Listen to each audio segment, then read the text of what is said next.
The Overture to the Somme Offensive. In mid-April 1916, I was detailed to attend an officer's training course at Poissy, a little town behind the divisional front. The course was under the personal charge of the general of the division, Major General Sontag. Theoretical and practical instruction was given in a whole series of military matters. The lessons in tactics on horseback with Major Duratsky were particularly attractive. We made a number of expeditions to see the great organization that had been conjured up practically out of nothing in the back areas, and it gave us an idea, accustomed as we were to look down on all that went on behind the fighting line, of the immense amount of work that went on in the rear of the fighting troops. We saw the slaughterhouses, the commissariat depot, and the equipment for the repair of guns at Boyel, the sawmills and pioneer park in Bourlon Wood, the dairy and the pig farm and plant for turning carcasses to account at Inchy, the aviation park and the bakery at Quéant. On Sundays, we motored to the neighboring towns of Cambrai, Douai, and Valenciennes in order to see women for once.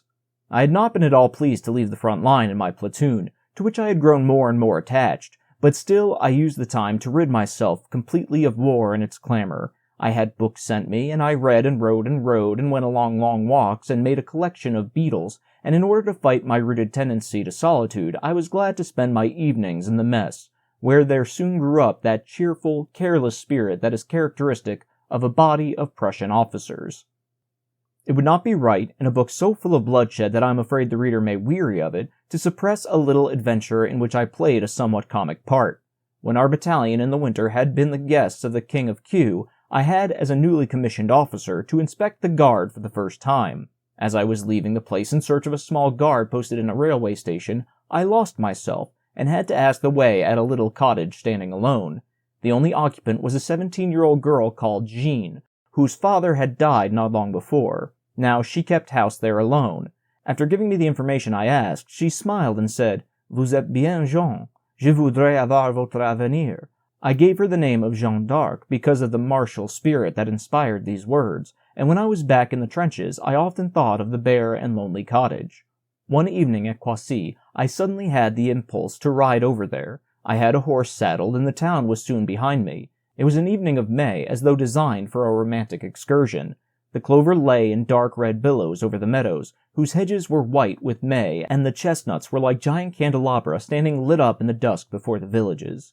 I rode through Beaucourt and Écoust without ever dreaming that 2 years later I should be going over top and attack over the ruins of these very villages that now lay so peacefully with their ponds in the hills behind. At the little station where I had inspected the guard, civilians were still unloading gas containers. I stayed watching them a while, and next the cottage gleamed out at me between its lilacs and red hawthorn, with its dark red tiles and the round lumps of moss. I knocked on the shutters, for they were already closed. "Qui est là? Bonsoir, Jeanne d'Arc." I was given as friendly a welcome as I could have hoped. When I had tied up my horse, I went in and was invited to supper: eggs, white bread, and butter, which was most appetizingly put on a cabbage leaf. My small hostess meanwhile displayed that ease of manner that one finds so often in France among quite simple girls. So far as there would have been no fault to find, but later, when I was leaving, a military policeman flashed a torch at me and asked for my credentials. My talk with the civilians, the care with which I had observed the unloading of the gas drums, and the unfamiliarity of my appearance in a district where there were few soldiers billeted, had all combined to awake a suspicion of espionage. Of course, I had forgotten my paybook, and so I was hailed before the King of Q, who was as usual still in conclave at the round table. King and court alike behaved towards me with humor and discretion, and I was welcomed as one of the company. This time I saw the king in another light. The hour was late, and he discoursed of primeval tropical forests in which he had been employed for years laying a railway. He spoke well and vividly. We saw coast towns, with low white buildings gleaming out over the sea, caravans vanishing within forests aswoon with heat, blue butterflies spreading their iridescent wings, and clusters of crimson orchids blooming in festoons from trees that hung over mighty torrent beds. The strange figure of the king was indeed a sign that even the strictest army organization cannot so entirely mop up the personal element in life that nothing remains of man but his functions. Here was an oddity luxuriating from the gray soil of the war, and I was too little of the soldier, pure and simple, to be annoyed at it. Hence, too, came the charm of my little adventure, to which there were other chapters to be added. Its charm lay in the contrast between its tender rural colors and the brazen background. The little pleasures that life offered borrowed an unimagined enhancement from the unceasing thunder of the guns and from the destiny whose oppression never left one's mind. The colors were more affecting, the wish to knit oneself with life and enjoyment was more urgent, for the thought crept into everybody's mind, perhaps this is the last spring you will see. This gave an indescribable intensity to every expression of life, and after such an experience one can understand the peculiar wish of Stendhal. La perfection de la civilisation serait de combiner tous les plaisirs délicats du 19e siècle avec les plaisirs plus fréquentés du danger, or as Schiller expresses it in a manlier way without the taint of decadence, be the summons tomorrow, yet today let us taste the crest of each moment, too precious to waste. On the 16th of June we were dismissed to our units after a brief address by the general, from which we learned that the enemy were getting ready for a big offensive on the western front, and that the left flank of it would be just opposite our part of the line. It was clear to us after joining the regiment that something was in the air, for we were told by the others of the increasing activity of the enemy. The English had twice, without success to be sure, attempted to raid in force against C sector. We had retaliated after heavy preparation by an attack of 3 officer patrols on the so-called trench triangle, and had taken a good number of prisoners. During my absence, Lieutenant Wedge was wounded in the arm by a shrapnel bullet, but was again in command of the company soon after my return. My dugout had altered also. A direct hit had reduced it by half. The English on the raid above mentioned had smoked it out with bombs. The officer in command in my place succeeded in escaping by the skylight, but his batman was killed. The blood was still to be seen in large brown stains on the lining boards. On the 20th June, I was detailed to discover by listening in front of the enemy trench whether mining was going on, and at 11 o'clock I clambered through our pretty high-wire entanglements with Fähnrich Wohlgemuth, Lance Corporal Schmidt, and Fusilier Parthenfelder. We covered the first stretch stooping, and then crawled on close together through the long grass and weeds. Memories of school reading books came back to me as I crept on my belly through dewy grass and thistle stems, painfully anxious to avoid cracking the least twig, for 50 meters in front of the English trenches rose as a black streak in the half-light. The bullets of a distant machine gun fell almost perpendicularly around us. Here and there a very light went up and threw its cold illumination on the desolate plots of ground. Once there were loud crackling sounds behind us. 2 shadows passed along swiftly between the trenches. Just as we made ready to jump on them, they vanished. Immediately after, the thunder of 2 bombs in the English trench told us it was 2 of our men who had crossed our path. We crawled slowly on. Suddenly the Fähnrich clutched my arm. On the right, quite close. Gently, gently. Directly after, I heard sundry rustlings in the grass 10 meters to our right. With one of those lightning intuitions that come to one on such occasions, I saw the whole situation. We had been crawling the whole time along the English wire. They had heard us, and now had come out of the trench to examine the ground in front of them. Such moments on the prowl by night are unforgettable. Eyes and ears are stretched to their utmost. The sound of the enemy's feet coming nearer through the tall grass assumes a remarkable and portentous distinctness that takes almost entire possession of one. The breath comes in gasps, and it is all you can do to suppress the noise of it. The safety catch of your revolver goes back with a little metallic click, a sound that goes through the nerves like a knife. The teeth grate on the fuse pin of the bomb. The fray will have to be short and murderous. You are aquiver with 2 violent sensations, the tense excitement of the hunter and the terror of the hunted. You are a world in yourself, and the dark and horrible atmosphere that broods over the wasteland has sucked you in utterly to itself. A succession of indistinct figures rose up close behind us. Whispering voices came to us. We turned our heads in their direction. I heard Parthenfelder, a Bavarian, bite on the blade of a dagger. They came still a few steps nearer, but then began to work on the wire, apparently without having observed us. Without taking our eyes off them, we crawled slowly back. Death, after towering up between the 2 parties in eager expectations, took himself off in disgust. After a time, we got on to our feet and were soon safely back in the trench. The happy issue of our excursion inspired us with the thought of taking a prisoner, and we resolved to see about it the next evening. In the afternoon, when I had just lain down to get a little rest in view of our plans for the night, I was scared out of my wits by a terrific crash close to the dugout. The Englishmen were sending toffee apples over, which, in spite of the moderate report they made when fired off, were of such weight that the splinters from them smashed the stout tree trunk posts of the revetment clean through. I clambered, cursing, from my couche and into the trench, intending to jump down the nearest deep dugout with a shout of "Bomb left!" as soon as I saw one of these black fellows describe his circular course through the air.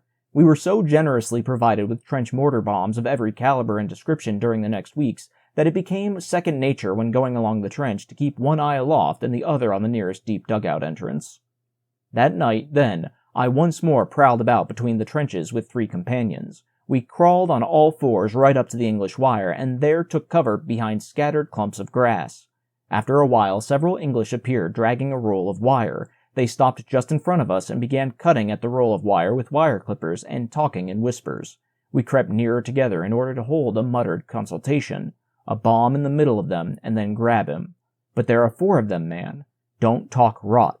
Mind. My warning came too late. As I looked up, the English crept like lizards under their wire and disappeared in the trench. We now felt somewhat uneasy. The thought that they would lose no time in bringing a machine gun into action gave me a nasty taste in the mouth. The others, too, had the same anxiety. With much rattling of weapons, we retreated on our bellies. There was a great stir in the English trench, hushed voices and a loud pattering of feet to and fro. Swish, a very light.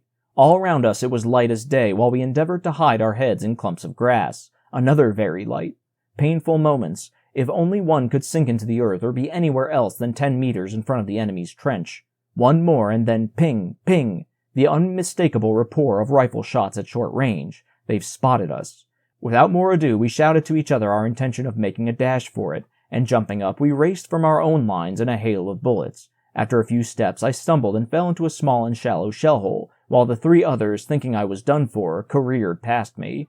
I flattened myself to the ground and let the bullets sweep over me through the long grass. The burning pieces of magnesium from the falling very lights, many of which burned out close to me, were not much pleasanter.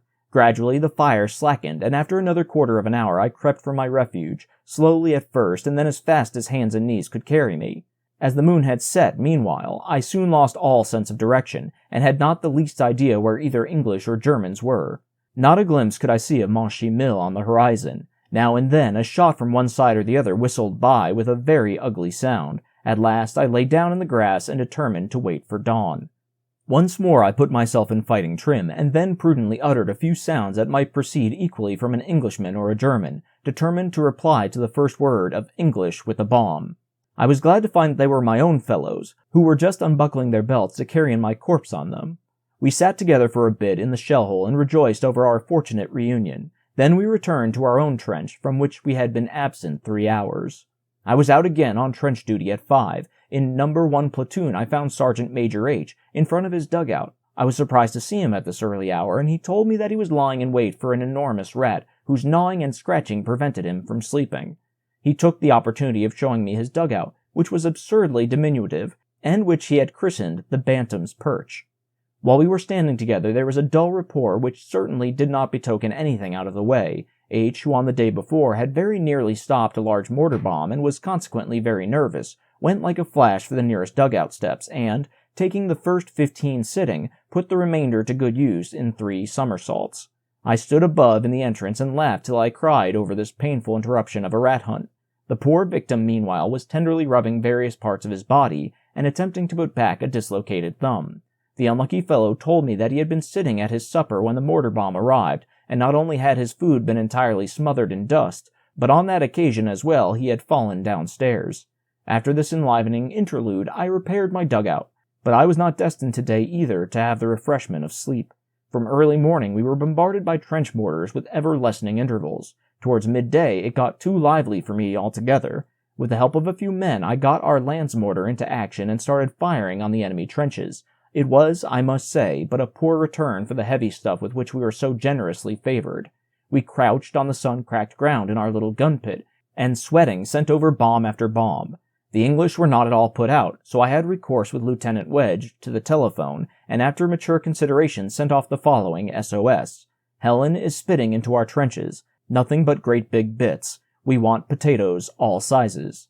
We had recourse to this rigmarole in case the enemy might be listening in. Very soon came the comforting reply from Lieutenant Dykeman that the fat sergeant major with the stiff mustache and a few of his younger brothers were coming forward. Immediately after, the first of our 200-weight bombs hurtled into the enemy's trench with an incredible detonation. It was followed by a few salvos from the field artillery, and after that we had peace for the rest of the day. At noon next day, however, the ball was opened in an even livelier fashion. At the first shot, I went by my underground gallery to the second line, and from there to the communication trench where we had made our mortar emplacement.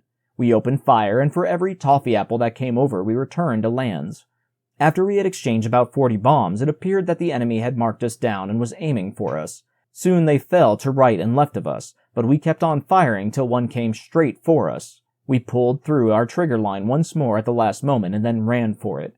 I had just reached a muddy trench blocked with wire when the brute exploded close behind me. The rush of air sent me flying over a bundle of barbed wire into a shell hole full of green slime, with a shower of hard clods hurtling after me. I got up half stunned. I was in evil plight.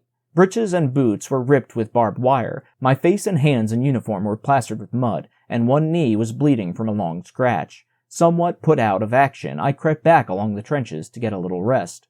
Apart from this, the enemy's fire had done no great harm. The trench was blown in here and there, a Priester mortar was smashed, and the Bantam's perch was disposed of by a direct hit. Its unfortunate owner had already bestowed himself in a deep dugout. Otherwise he would no doubt have seized the opportunity for a third fall downstairs. The firing continued all afternoon without a break, and towards evening rose to the pitch of drum fire with innumerable cylinder bombs. Our fellows called these cylinder-shaped missiles clothes baskets, and it often looked as though the sky was raining baskets. We sat in the deep dugout entrances in tense expectation, ready to receive all comers with rifle and bomb. However, after half an hour, the fire slackened off again.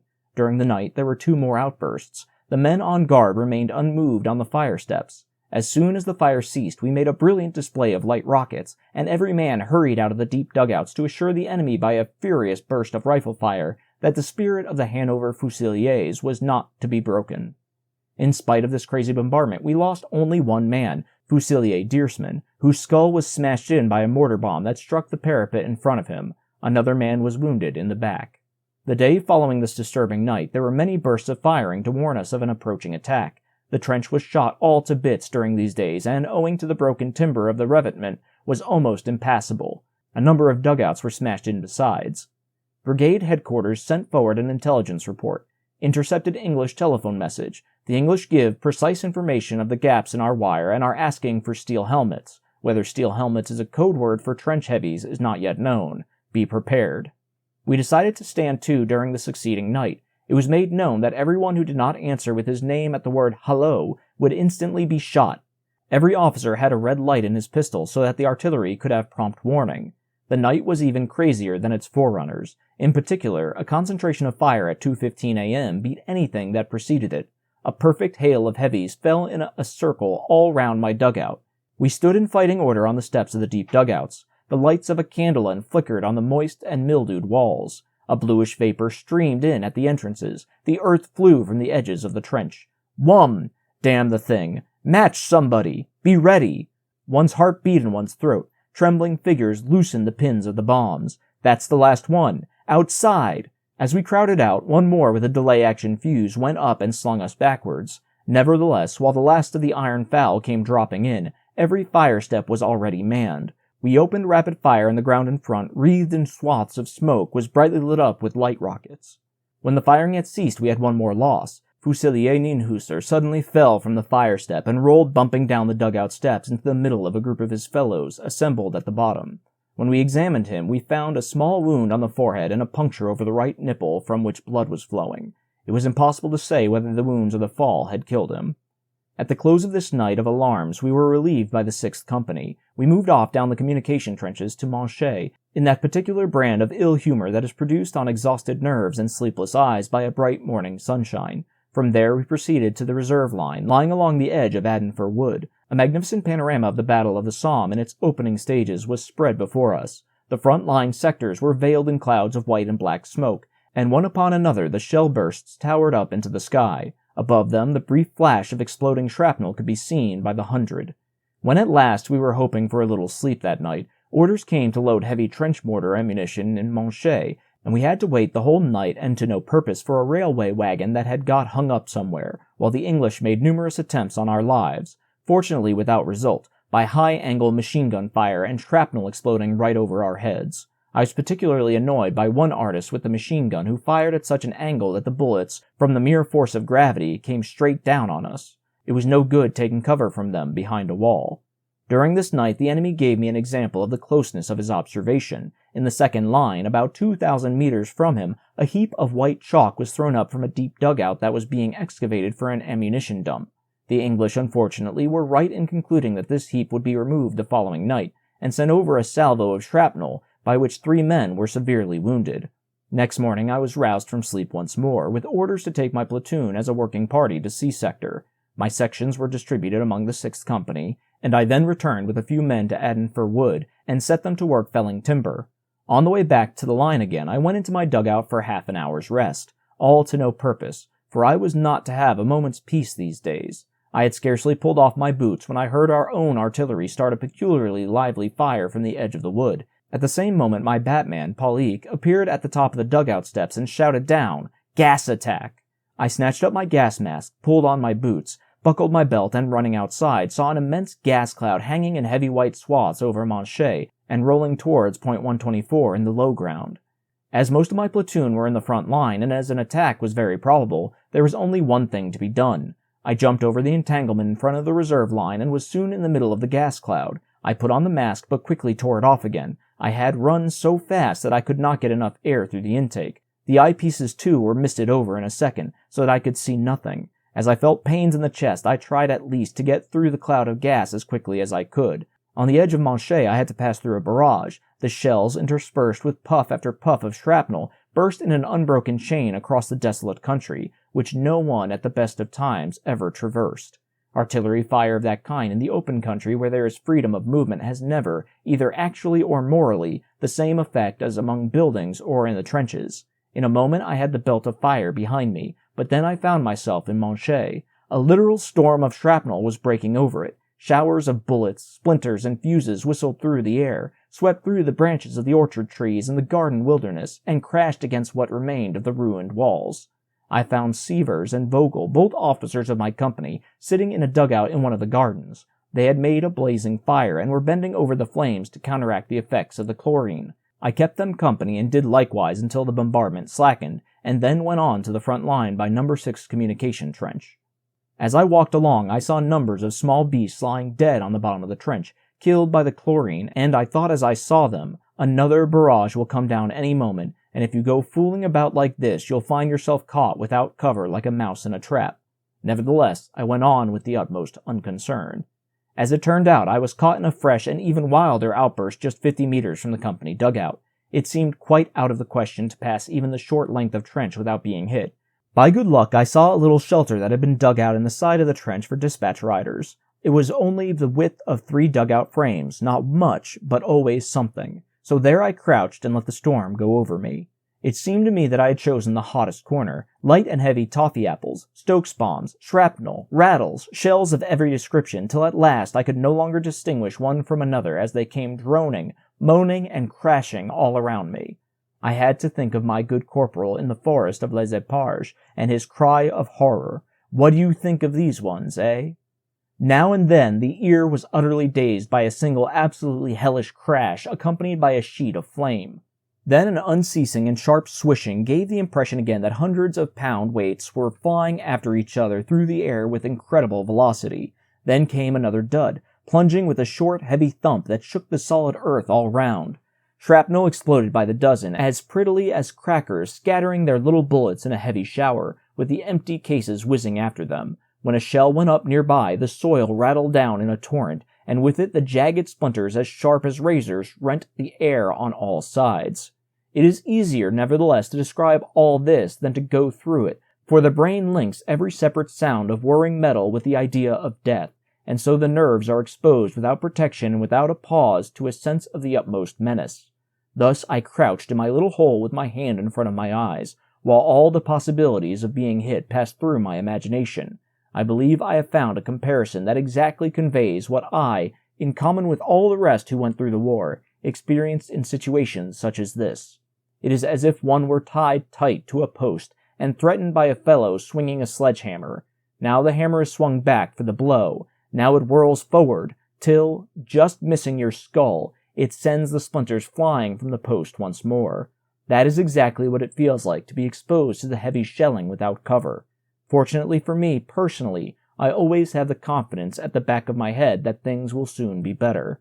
One has the same feeling, too, at games, and though it may have no justification, it has at least the merit of relieving the nerves. And so this bombardment as well came to an end, and I was able to set out again, this time at top speed. Everyone in the front line, according to the regulations, laid down for a gas attack, and so often rehearsed, was busily greasing his rifle, which the gas had entirely blackened. A Fähnrich sorrowfully showed me his new sword knot, whose brilliance had been turned to a blackish green. As there was no movement of the enemy, I withdrew with my platoon. In Monchy, I saw a number of gas casualties sitting in front of the first aid post. They were pressing their hands to their sides and groaning and choking, while water ran from their eyes. Their condition was no laughing matter, for some of them died a few days later in a frightful agony.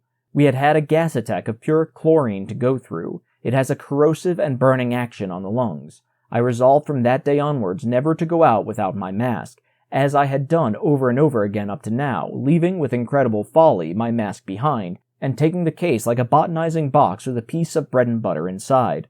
On the way back, I went to buy something at the 2nd Battalion canteen, and there I found the wretched canteen keeper in the midst of a heap of goods all smashed to smithereens. A shell had come through the roof and exploded among his stores, and turned them into a remarkable medley of jam and tinned foods and green soap. He had promptly drawn up a statement of losses incurred, amounting to 82 marks, 58 pfennigs, with true Prussian exactitude.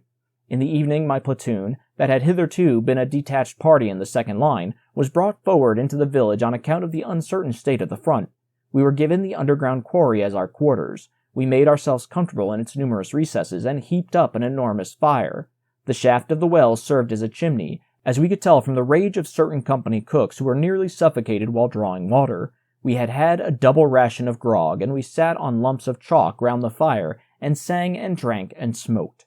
At midnight, the salient in front of Monchy became an inferno. Dozens of alarm bells were ringing, hundreds of rifles were firing, and green and white rockets went up without ceasing. Immediately on this, our barrage came down, and a trail of fiery sparks could be seen each time a heavy trench mortar fulminated. Through it all, wherever a human soul inspired the tumult, there rang out the long-drawn cry, "Gas attack! Gas attack!" A whitish wall of gas, fitfully illuminated by the light of the rockets, was moving over Monchy. As a strong smell of chlorine was noticeable in our cavern, we lit fires of straw at the entrances. The acrid smoke nearly drove us out of our refuge, and we were forced to clear the air by waving coats and ground sheets. Next morning, we had the opportunity of marveling at the effects of a gas attack. Nearly every green thing was withered, snails and moles lay dead on every side, and any dispatch riders' horses that were in Monchy had water running from their mouths and eyes. The ammunition and the shell splinters that lay everywhere were covered with a beautiful green patina. Even Douchet, lying far to the rear, shared the effects of the gas cloud. The civilians, who did not like it at all, assembled in front of Lieutenant Colonel von Oppen's quarters and asked for gas masks. They were put on lorries and taken to places further in the rear. We spent the next night in the quarry again. In the evening, I got the message that we were to have coffee at 4:15, as an English deserter had declared that there were to be an attack at 5. And in fact, I had scarcely been awakened by the return of the party sent for the coffee when the now familiar cry, "Gas attack!" rang out. There was a sickly smell of phosgene in the air, and the drum fire on the Monchy salient was terrific. It soon, however, died down. A lively morning followed. Lieutenant Brecht emerged from the village street from the communication trench number 6 with a blood-stained bandage round one hand, accompanied by one of his men with fixed bayonet and an English prisoner. He was received in West Headquarters and told the following story. The English had released gas and smoke screens at 5, and at the same time smothered the trench with trench mortar fire. The men, as usual, had left their cover before the firing stopped, and we had 30 killed. Then 2 strong raiding parties appeared out of the smoke. One of the 2 had forced their way into the trench and taken off a wounded NCO. The other was held up on the wire. The only one of them who got through was taken prisoner by Lieutenant Brecht, who had led a planter's life in America before the war, and who seized him by the throat and shouted, "Come here, you son of a bitch!" This sole representative was now entertained with a glass of wine. With half-frightened, half-astonished eyes he looked up the village street that, deserted a moment ago, was now crowded with ration parties, stretcher-bearers, and dispatch carriers, and all whom curiosity could collect. The prisoner was a tall young fellow with yellow hair and the face of a child. A pity, thought I, as I looked at him, to have to shoot such a fellow as that. Soon a long train of stretchers arrived at the dressing station, From the south sector, too, there were many casualties, for in Company Sector E, also a strong raiding party had got into the trench. About 50 stretchers on which lay groaning men with blood-soaked bandages were set down in front of some huts of corrugated iron. Inside, the doctor, with his sleeves rolled up, was busy at his job. A young fellow whose blue lips on a face as white as a sheet looked very bad was muttering, "It's all up. I shan't ever again. I've got to die." A fat medical corps sergeant looked at him with pity, and to comfort him kept murmuring, "Now, my boy, now." Although the English had prepared for this minor attack, of which the chief object was to divert some of our reserves from the front of the Somme offensive, by numerous trench mortar bombardments and gas attacks, they succeeded in taking only one wounded man prisoner, and they left a number of dead in front of our wire. Certainly our losses were also considerable. The regiment that morning had 40 killed, including 3 officers. At noon of the next day we went back at last to our beloved Douchet for a few days, and the same evening we celebrated the happy outcome of the little affair with a few well-earned bottles of wine. On the 1st of July we had the sad duty of burying some of the dead in our burial ground. 39 plain wooden coffins were lowered into the grave. The address by the pastor Filippi was so affecting that the men cried like children. The text was, "You have fought a good fight," and he began with the words, "Gibraltar. That is your motto, and truly you have stood like a rock in a raging sea." The great value of ceremonial observances was made clear to me on this affecting occasion. We have often, one time and another, left 10 times the number of dead on the field, and yet not been so deeply touched by the loss as we were that day beside the open graves.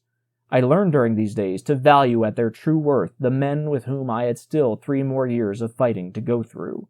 You will not find a man in the whole army who can be relied upon so implicitly to do his duty simply and without fuss as the man of Lower Saxony. When there was the need to prove, "Here stands a man," and, if need be, "Here he falls," not one of them ever wavered. It showed great self-mastery to leave the security of the deep dugout and face the storm of fire during those days in the trenches when the trench mortar bombs were exploding by the hundred, and when the flanking batteries swept us with shrapnel, and when bits and splinters were hurtling all ways.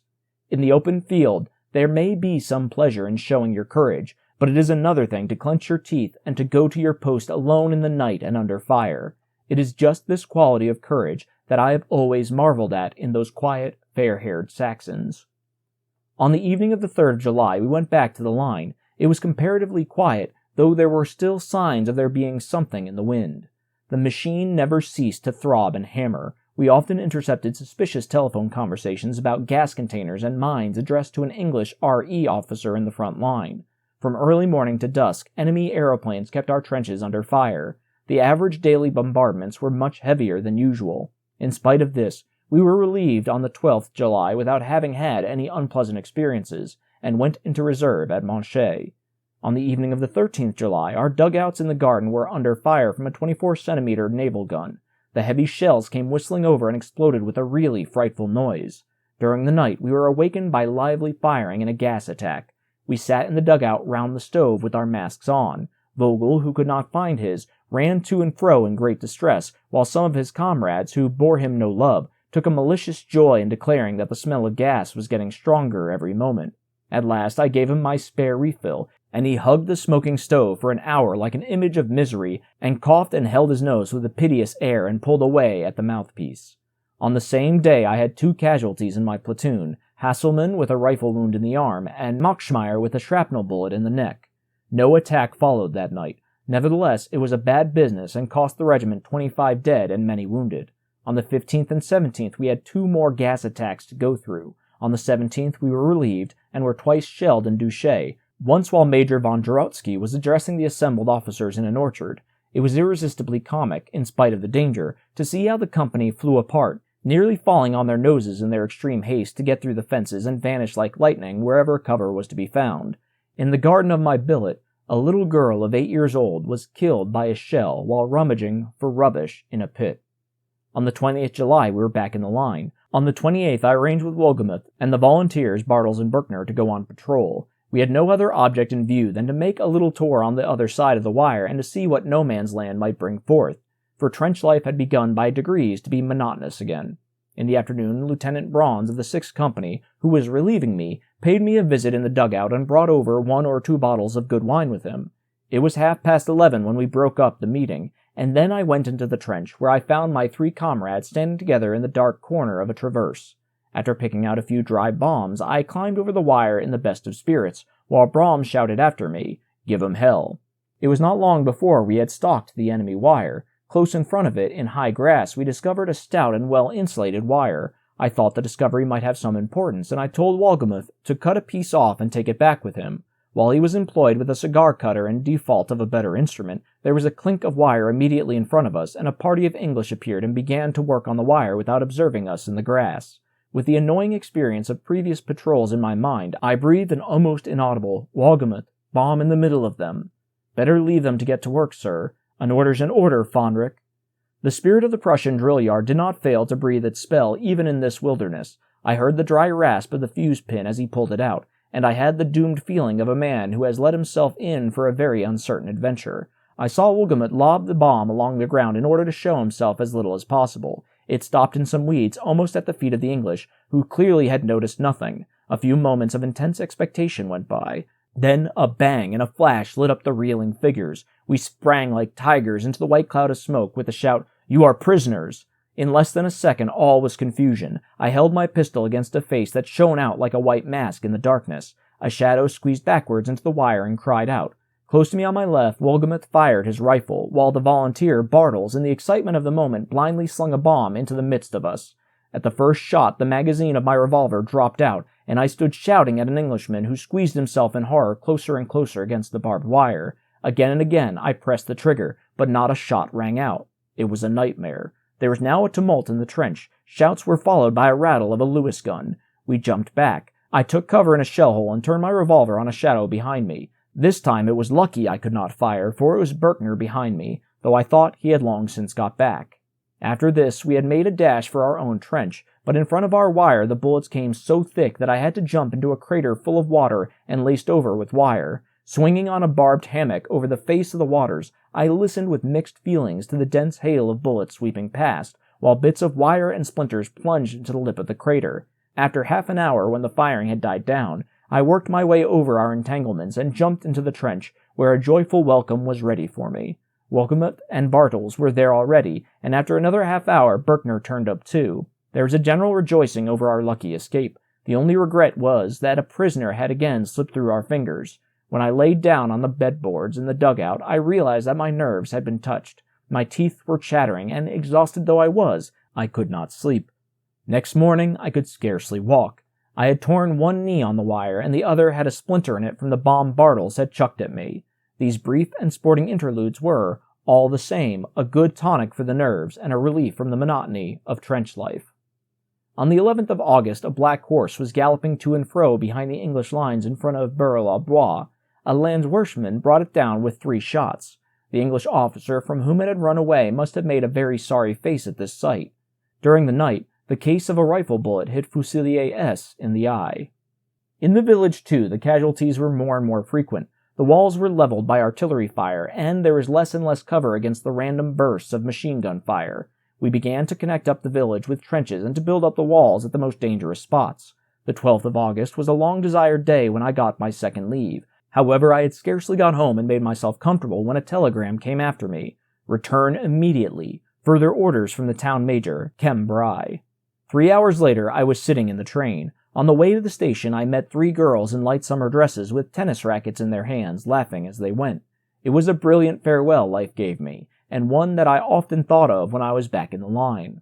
On the 21st, I was once more in the well-known neighborhood. The roads, owing to the departure of the 111th Division and the arrival of a new one, were thronged with troops.